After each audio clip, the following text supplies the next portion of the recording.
Growing up, I had what most people would have called a perfect childhood. We had money, quite a bit of it. We lived in a house with high windows, soft carpet, and a backyard big enough to forget where the edges were. My father, Jonathan, was a quiet man. He led prayer every morning before school and every night before bed. And he spoke with conviction. My mother was grace in motion. She read poetry, cooked like she had studied it, and always seemed to know what I was feeling before I said a word. I loved them both deeply, without question. They didn't hide things from each other, but hid one thing from me. There was a strange man that lived with us. Or perhaps that's the wrong word. He existed in our house, always on the edge of where light ended. He rarely appeared as a full apparition. Sometimes he was just a flicker in the corner of a mirror. Sometimes it was deeper, shadows that didn't move when the sun did, or the smell of smoke in a room where nothing had burned. And he scared me. While my dad and I were cleaning out the garage, I had worked up the courage after an afternoon of silence to ask him who the man was. He stopped stacking the boxes, straightened his back, and smiled at me. "That's your uncle," he said without hesitation. "He doesn't mean you harm." As young as I was, I knew my father didn't have a brother. That night, he sat me down at the kitchen table, his hands folded in front of him, and he gently but firmly told me that if I ever saw anything strange, mirrors, shadows, or noises that didn't make sense, I should ignore it. He said it firmly, as if it was one of the house rules, just as important as brushing my teeth or saying grace. He told me not to ask questions. "If you see him, just keep walking," he said. I asked him why. "Because that's what we do," he said. He looked scared. After that conversation, I started paying closer attention to the way my father acted around the house. After sundown, my father would become wary. He grew quieter and more rigid. He would sometimes excuse himself and go sit in the basement, like he was hiding from him. I remember the first time I saw him, really saw him, not in a mirror or a trick of light, but in full. He stood on the back porch, his face blank, and hands at his sides. His coat was dark and long, and his skin looked grey under the porch light, dull and lifeless. Wherever he appeared, my father answered the door before anyone else could. He would step outside, pull the door closed behind him, and speak in whispers. I couldn't hear much, but I knew that the man would hand him something, a piece of paper. My father would tuck the note away, move with urgency, and leave the house without finishing his meal or saying goodbye. Sometimes he would make calls from the landline in the garage. Once he didn't come home until morning. He looked drained, his shirt was unbuttoned, and his kind eyes were bloodshot. I tried asking about the man once. I didn't even make it through the question.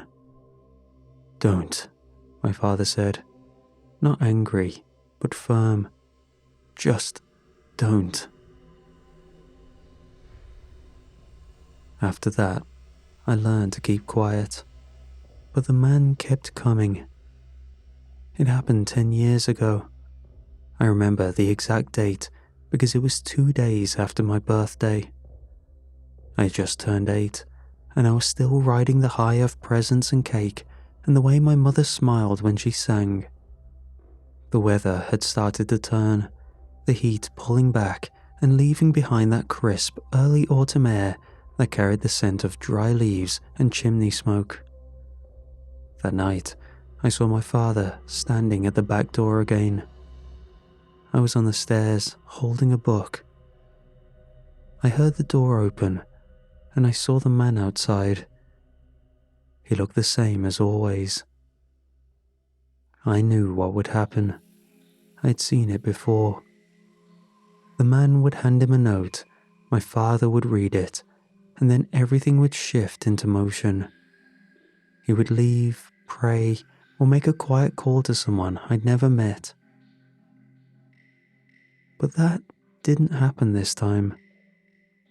The man passed him the paper. My father looked at it, looked down and unfolded it. His eyes moved over the page, once, then again. His hand dropped to his side. He didn't move. He just stood there, holding the paper. I thought he was going to faint. I stepped down onto the next step. He turned slowly, his face pale. He looked past me. He looked like he had aged 10 years in that moment alone. Then, he really looked at me. My father had never looked at me that way. Hell, nobody has ever looked at me that way since. His eyes filled with tears, and I thought he might say something. But instead, he turned toward the hallway. My mother had entered the room. She had a dish towel in her hands, still damp from washing. She looked at him. He handed it to her. She unfolded it. Her mouth opened, and at first, no sound came out. She stared at the paper, blinked once, and then collapsed onto the floor, her knees hitting the tile. She screamed, not in fear or even grief, but in helplessness, a sound that split the room. I didn't know what was on that paper yet. I just knew it broke something in her, something that wouldn't heal. My father crouched beside her and tried to return the paper, but she pulled away. She crushed it in a fist and held it against her chest. After my mother crumpled to the floor, my father finally seemed to remember I was standing there. He turned toward me, and for a second, I thought he was going to call me over. Instead, he gave me a small nod. His voice was quiet. "Go to your room for a little while. Your mother and I need to talk." I didn't question him. I walked back up the stairs and closed my door behind me. I sat on the carpet by the window, legs pulled against my chest, watching the backyard sway in the wind. I figured someone had died. Maybe my grandmother or someone from my father's side I'd never met. That would explain the tears. At some point, I pressed my ear to the floor. I wanted to hear something, anything. But there was nothing at first, just the settling of the house. Then, eventually, I heard my mother. Her weeping was soft, barely there, sorrow that couldn't be helped or postponed. Her voice cracked a few times, but I couldn't make out any words. Then it faded again, and I was left in silence. I must have fallen asleep at some point, because when I opened my eyes, the sky outside was darker, clouded over. The hallway was dim. I didn't remember going to bed, but I must have crawled up there. I got up and walked to the door. I needed to pee. I crept down the hall, dragging my hands against the wall as I went, and stopped just before I reached the stairs. I could hear them. My parents were downstairs, speaking in the kitchen. They weren't whispering. They weren't even trying to be quiet. My father's voice was sharp, strained. How are we going to do this in just 6 months? There was the sound of something clattering on the counter, a cup maybe, or a spoon. Then my mother snapped back. We can't just give him up. He has never asked for something this messed up before. How do we even go about this? Curse your grandfather, Jonathan. She sounded panicked. Her words hit like stones thrown in every direction. My father didn't answer right away. I heard him pace as I stood at the top of the stairs. My heart thumped harder with each passing second. I didn't understand what they meant. Give up who? What did 6 months mean? Who had asked for something? But I did hear the fear in their voices. My mind went back to him. That was when the idea first started to take root in my chest. I didn't know what he had written down, but I knew it had something to do with me. And I knew, for the first time in my life, that whatever he was, he had power over my family. The days that followed felt wrong in ways I couldn't explain to anyone. My parents weren't fighting openly, but everything was different. They would stand in the same room and talk like strangers, forced to live under the same roof. The atmosphere changed. Even on clear days, the house felt darker. The man appeared more often. It was hard to know what I was seeing anymore. He began showing up in my dreams, not always clearly, sometimes just the feeling of him. Other nights he was a shape behind the glass, or a figure on the other side of the window, waiting for me to wake up. I wanted to ask my parents what was going on. I wanted to tell them that he wasn't even trying to stay hidden anymore, but I was afraid of what they'd say. And then I noticed something else. My mother started gaining weight. She wasn't eating much, but her belly was fuller, and her steps were slower. Her shirts no longer hung the same. I saw her once in the bathroom mirror, holding a hand to her stomach. I could see him standing right beside her. He was growing bolder. Or maybe we were growing weaker. As her stomach grew, so did the weight pressing down on everything inside that house. I caught my mother staring out the kitchen window more often, her fingers resting on the counter like she was waiting for something to appear outside and carry her away. My father became more devout than ever. He spent hours locked in the study, muttering under his breath, his voice rising and falling. He was constantly reciting scripture. I peeked in once through the crack of the door and saw him kneeling, not just praying, but rocking, whispering between his teeth while staring at the floor. I only got the courage to question the entire situation one time, but I was met with bland responses. They were clearly shrugging me off. The night it all fell apart started with the wind. The trees scraped the windows, the power lines swayed and groaned above the roof, thunder rolled in circles, never close enough to crack the sky, but loud enough to rattle the windows. I woke to screaming. My body reacted before my thoughts caught up. I sat up in bed, my heart pounding and my chest already tight. I could tell from the tone that it wasn't just anger.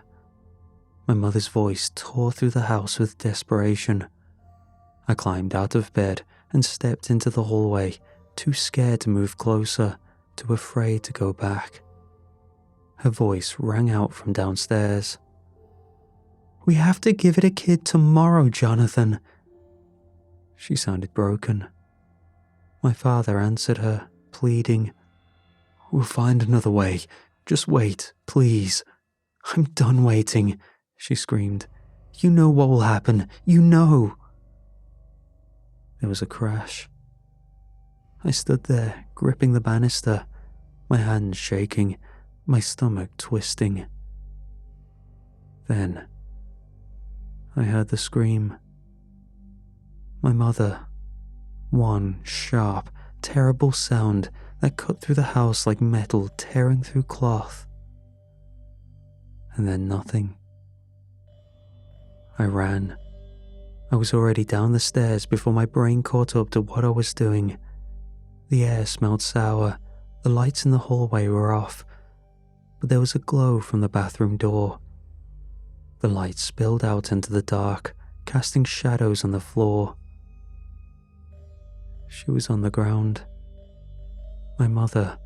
Her body was twisted at the hip, one leg stretched out, the other bent beneath her. Blood had soaked through her dress and pooled under her shoulders. Her head was resting against the base of the tub. Her eyes were open, glassy, her mouth half-parted. There was a knife in her hand. I couldn't breathe. My father was beside her, on his knees. His shirt was stained, his face blotched red. He held something in his hands. I didn't understand what I was looking at. It was small, pink, a mess of limbs and tissue. He cradled it like it might cry.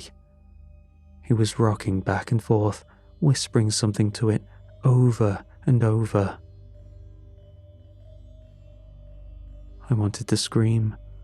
I wanted to ask what happened, but nothing came out. I turned and ran. My hands hit the stair rail. I missed the step and slammed into the wall halfway up. I kept going, back to my room. I closed the door. I crawled into my closet. I curled up and held my knees to my chest. I stayed there until the sun rose. The funeral for my mother was quiet. Not because there weren't people there, but because no one knew what to say. A small church just outside of town, the one my father used to preach at. The sanctuary smelled like lilies and varnished wood. The windows were fogged from the cold, and the pews were half full of people from my father's congregation who wore solemn expressions. Some of them brought casseroles, some brought their children. None of them brought answers. The casket was closed. Everyone said she seemed so happy, so devoted, so warm. The official cause of death was suicide. The coroner's report cited blood loss. The fingerprints on the knife were hers, and hers alone. They said it was a clean case. I didn't speak at the service. I sat in the front row and stared at the floor. I didn't cry or blink much either. It felt wrong to do either one. My father stood up and delivered something that could barely be called a eulogy. I watched him closely, trying to find her in his face, to find something human, something breaking. But there was nothing, just a voice repeating words he didn't believe anymore. Afterward, we drove home together in silence. I watched the trees move past the window, still half stripped from the last storm. When we pulled into the driveway, I asked him if we could talk. I tried to ask him what really happened, what was happening, and if she'd said anything before she died. He didn't respond. He walked inside, locked the bathroom door, and didn't come out for an hour. We never spoke about it again. My father stopped going to church. He stopped returning calls from the other pastors. His Bible stayed on the shelf untouched. The prayers stopped, the grace before meals, the whispered blessings before bed. All of it vanished. What replaced them were bottles. He kept empties stacked in paper bags under the sink until there were too many to hide. I would hear him in the kitchen long after I'd gone to bed, opening new ones, drinking them in silence, sometimes whispering to himself. But eventually, the whispers changed. He started speaking to him. Sometimes he laughed, sometimes he cried, sometimes he begged, and other times he just seemed to listen. I stopped trying to talk to him. I had questions that I knew would never be answered, and fears I didn't have the strength to put into words. I didn't know what else to do. It was 4 years after she died. I was 17. I had been holding it in for too long. I didn't plan to say anything, but it was a bad day and he was already drunk. And when I found him on the porch, muttering to the darkness again, something inside me snapped. "You killed her," I said. He didn't look up. "You let her die because you're a coward." He lifted his head slowly, like the words took time to register. I could see how empty he'd become. He looked thinner than he had ever been. "You never did anything," I said. "You never fought for her. You just did whatever you were doing. You let her bleed to death on the floor like that was normal." He opened his mouth, but failed to speak. Then he stood, fast enough to knock over the chair behind him. "He wanted you," he shouted, tears forming in his eyes. "A child of ours. That's what the note said." He was trembling now, shoulders shaking, arms clenched at his sides. "He gave us 6 months. We didn't know what to do. We couldn't give you up. You were just a boy. We thought maybe if we gave him another one, it would be enough." I stared at him. "So you—" I tried asking. He nodded. Then he shook his head, then nodded again. "We tried," he said. "We tried to make another child, but we didn't have enough time. The baby, it wasn't ready, and your mother, she couldn't bear the thought of handing you over. So she—" He covered his face with his hands. He sat down hard and let out a sound that didn't belong to any version of my father I had known. A sound of something breaking, for good. She chose the only thing she thought would work. I didn't say anything else. I couldn't. I didn't even know if I hated him anymore. I didn't know what to feel. I stood in the doorway, watching the man who had once led prayers and kissed my forehead at night. He looked smaller now, smaller than anything I'd ever seen. He had given up a long time ago. He had just forgotten to die. My father collapsed onto the couch, shoulders buckling under years of grief that had finally found their voice. His face was wet, red in the corners, streaked with the cries of a man who wasn't weak, but had surrendered to the truth. I sat across from him, arms resting on my knees, breath shallow. I felt sick.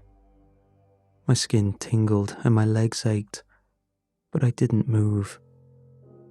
I needed to know. "Where did he come from?" I asked.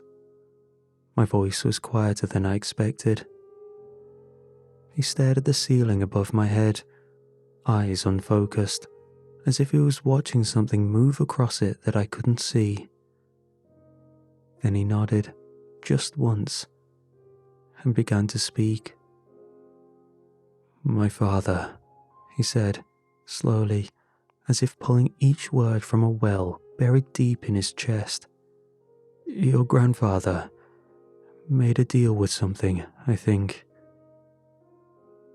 He swallowed hard, rubbed at the corner of his mouth, and kept going. "I was born wrong, crippled. I couldn't walk, talk, or even breathe right. They told him I'd never live a full life. Doctors gave up. I don't remember any of it. I was too young, but he swore it was hopeless. Then one morning, I stood up. I talked. I was fine." He let that hang in the air for a moment, then looked down at his hands.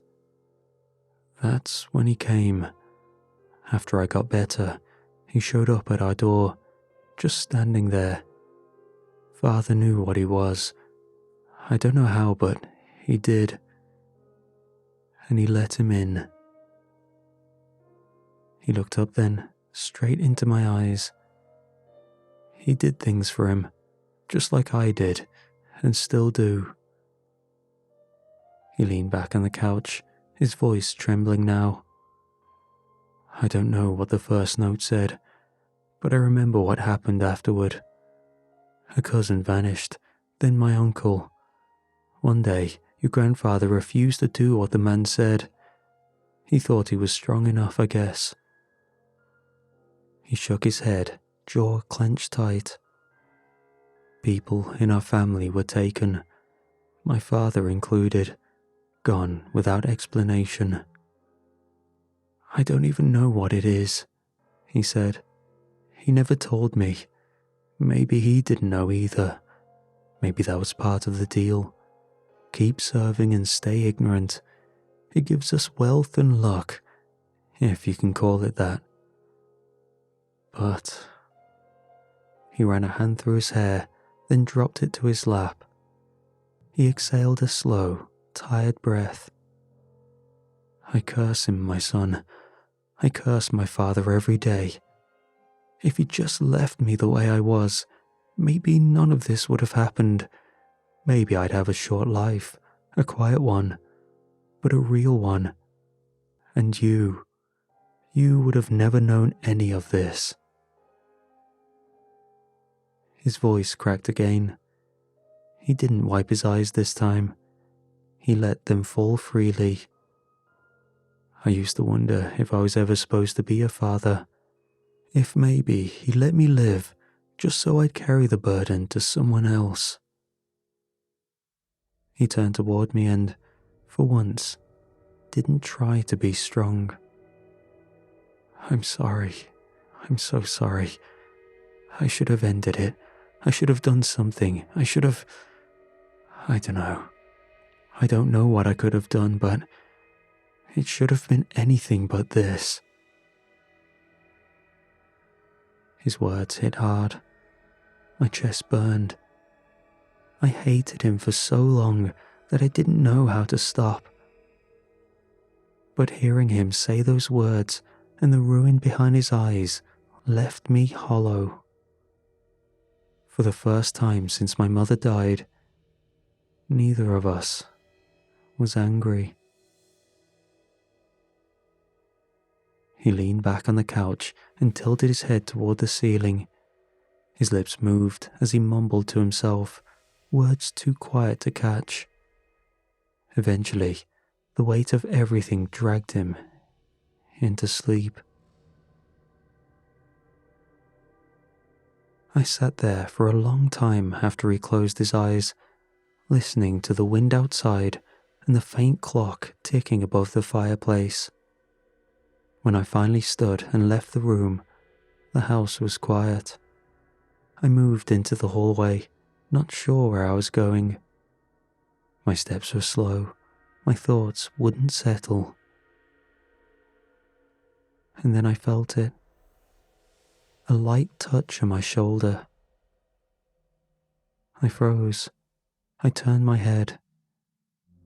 He was behind me. Not half there, not distorted in a mirror or hiding in a shadow. He stood, fully visible, completely real. I could see the lines on his coat, the folds in the collar, the age in the cloth. He was tall. His skin was pale, but not corpse pale, just drained. His face was long and unreadable. His eyes were... I can't remember them. He held out his hand. There was a note in it. I didn't reach for it. My arm moved on its own. My fingers took it from his hand, and the second it left his palm, he vanished. I stared at the paper for a long time before I unfolded it. My hands were shaking, my throat was dry. I already knew it was meant for me. 3 words, written in neat, slanted handwriting. Cripple your father.